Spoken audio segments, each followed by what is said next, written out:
This look right now, yes, it is the iconic mugshot of Donald Trump. Look at that as we blow it up a little bit bigger. Look at this hanging right outside of the Oval Office, and you can say, yes, the White House definitely embracing the mugshot here. The White House posts a Valentine's Day card for illegal immigrants. Thousands of federal workers are facing layoffs amidst calls to cut government costs. President Donald Trump places his mugshot outside the Oval Office, and border czar Tom Homan suggests that Representative Alexandria Ocasio-Cortez could be in trouble as she assists illegal immigrants in avoiding ICE. Guys, we got a lot to talk about. Appreciate y'all hitting the like button. Thank you so much for subscribing to the channel. I got that and a whole lot more in today's video. So let's go ahead and get right into it with what the White House posted recently on X, shall we? So the White House official X account posted a photo with both President Donald Trump and border czar Tom Homan. The bright pink card read, "Roses are red, violets are blue.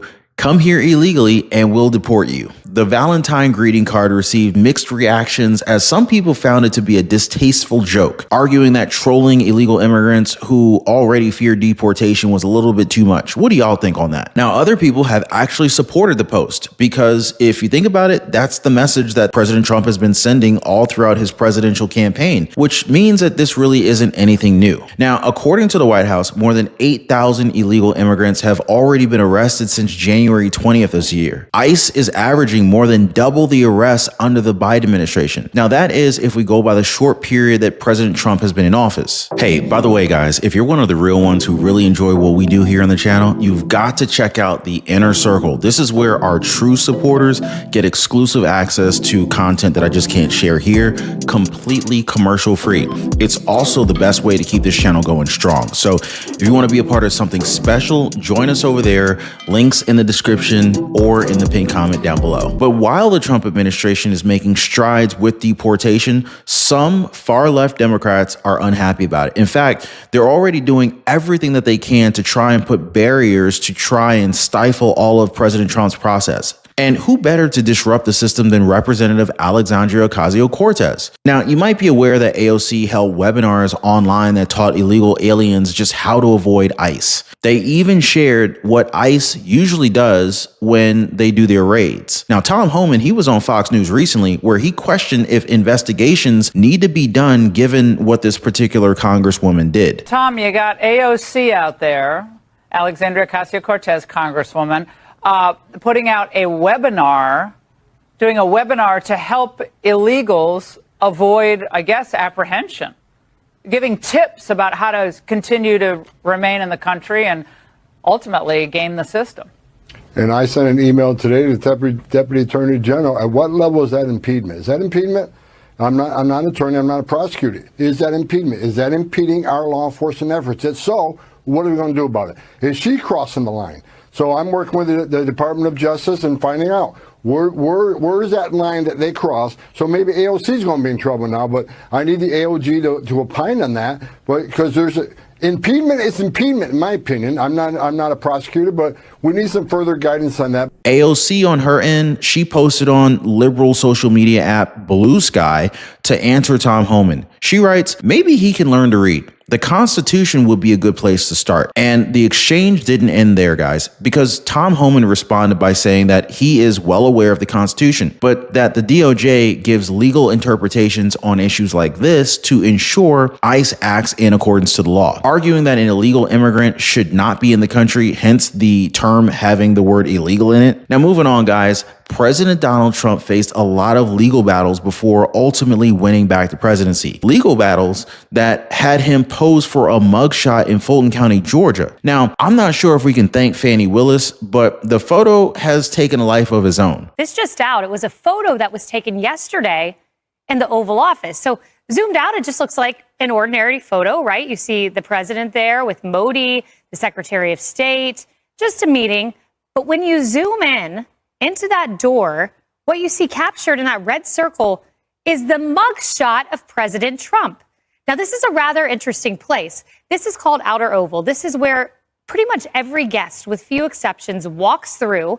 And to the left, you see the top of a grandfather mahogany clock. And then you walk into the Oval Office, meaning just about every guest with few exceptions, some enter the Roosevelt Room, will walk past the Fulton County mugshot of President Donald J. Trump. How is that for irony? You know, Tommy, I look at this and there's so much symbolism here because Democrats tried to destroy this man, and that photo captures that endeavor. They did not destroy him. He is hanging up the photo in outer oval that Democrats in Congress, senators, will have to walk by when they meet President Trump in the Oval Office. He's trolling the trolls, and it's so epic. I love it so much, but I think it's also not even just for him a sign of resilience, but for the American people as well. That was a turning point, that mugshot. There's a reason he was so proud of it. He didn't look at it like you typically look at a mugshot. He looked at it like a badge of honor. He marketed it. It was a big moment for him in a campaign season of so many moments. But it is also indicative to the American people, so many that have felt beat down, that have felt run down, that have felt stepped on and squashed by this behemoth that is the federal government. This is also a picture for them, reminding them, hey, look at all the things that Donald Trump went through. I can get through it too. He has an army of people behind him. Republican, Democrat, Independent, doesn't matter. And that's symbolic in that photo. I think it's beautiful. I think it's great. And I'm so glad he put it there. What a reminder to everybody that you will not get him down. But of course, that's Fox News. Now, I want to show you guys how CNN sees this through the eyes of Caitlin Collins. Not only have we never had a U.S. president with a mugshot, I'm not sure we've ever had a mugshot hanging outside of the Oval Office before. But that is where President Trump has placed his from when he was indicted in Fulton County, Georgia, for his efforts to overturn the election.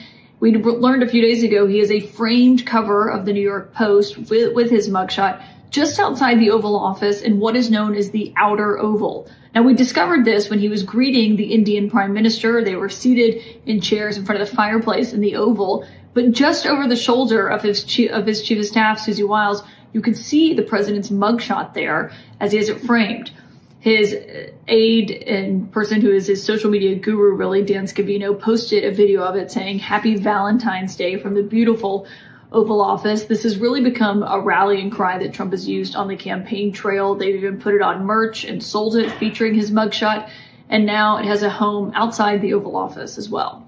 Now, what I think pisses these liberals off is that this photo is a sign of their failure because they worked so hard to put this man in jail. And in doing so, they effectively influenced the country to put him back in the White House instead. Now, one of the things that a majority of this country voted for is reform, for them to cut excess government spending, something that the Biden-Harris administration specialized in. Now, it's evident with Ukraine that the former administration was not shy with our taxpayer money at all. This has now led to the inevitable: layoffs within the federal government itself. This morning, hundreds of federal workers are out of a job, and thousands more are bracing for sweeping layoffs. We have here rule of the bureaucracy as opposed to rule of the people. Speaking virtually at a World Summit Thursday, Elon Musk, head of President Donald Trump's Department of Government Efficiency, said entire federal departments should be deleted. If you don't remove the roots of the weed, then it's easy for the weed to grow back. The long-term scope isn't clear, but CBS News has learned recent federal hires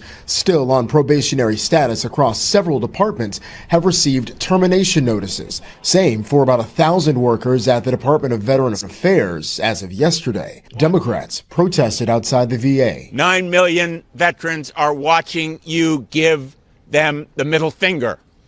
And we're not going to stand for it. U.S. officials have also confirmed that DOJ employees are examining the IRS, though yesterday President Trump told reporters he doesn't plan to close the agency. So I think that the Internal Revenue Service will be looked at like everybody else. On a jam-packed Thursday that included meetings with India's Prime Minister, the president also signed an executive order directing his administration to look at imposing tariffs to match those that other countries put on U.S. goods. Critics warn it could hurt efforts to fight inflation. Prices could go up somewhat short-term, but prices will also go down. The president argued those reciprocal tariffs would level the playing field for American workers. Now, it should really surprise no one that the layoffs are happening, right? Especially since this was part of the Trump campaign. But here's my question, guys. Like, which part of the government could use a few layoffs? Let me know in the comments down below. Now, I want to redirect you guys to a previous live stream I did where a lot of Democrats are just straight up angry with Elon Musk and his mission to downsize the government. Whoopi Goldberg is so mad that she even attacked Elon Musk's son, Little X, on The View. Make sure you guys check that one out after this one. As always, thanks so much for hitting the like button. Thank you for subscribing to the channel. We'll see you guys next time.